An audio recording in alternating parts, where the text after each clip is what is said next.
Приветствуем всех на нашем канале. Сегодня у нас в гостях владелец Haval Jolion, который решил кардинально улучшить свой автомобиль. Его история — это не просто установка сигнализации, а настоящий квест с участием дилера, тонкая настройка скрытых функций и один неожиданный свистящий сюрприз, который проявился после пробега. Что из этого вышло и стоит ли игра свеч? Смотрите в этом отзыве.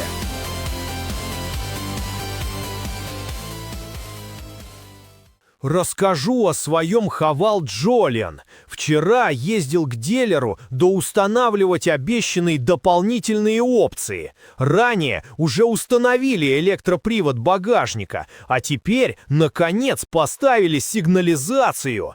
Установили Starline S96 с двумя метками, GPS-модулем и возможностью настраивать гибкую логику. Машину купил еще в марте, пробег уже 3000 километров. Я все откладывал установку сигнализации, потому что официальный дилер долго не мог связаться с поставщиком Starline.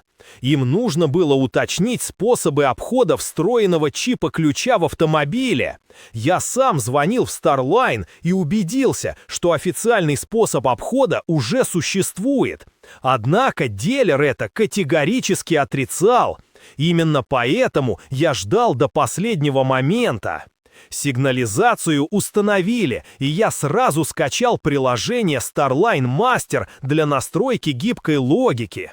Первым делом активировал функцию «Свободные руки». Теперь не нужно искать сенсор без ключевого доступа. Центральный замок реагирует на наличие метки в радиусе 8 метров. Благодаря этому снимается охранный комплекс и разблокируются двери. Также настроил автозакрывание стетл при постановке на охрану.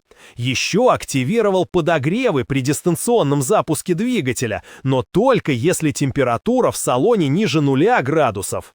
Пока не разобрался, как увеличить время бездействия после снятия с охраны.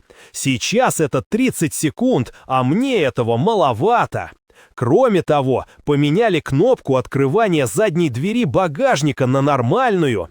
За это спасибо человеку, без которого я бы до сих пор ездил с убогой пипкой и даже не знал, что бывает лучше. Раньше при установке электропривода поставили крайне неудобную кнопку. Заметил небольшой свист тормозов при торможении на скорости выше 50 км в час. На пробеге 2500 километров. Первый месяц до 2000 километров такого свиста не было. Дилер утверждает, что нужно активно потормозить, и все пройдет. Если этот разбор сигнализации и скрытых фишек Jolion помог разгадать вам автомобильные головоломки, поддержите канал лайком и подпиской, чтобы не пропустить следующие разоблачения. А в плейлисте про Haval вас ждет история про еще более коварный свист и дилерские секреты, о которых вы даже не догадываетесь.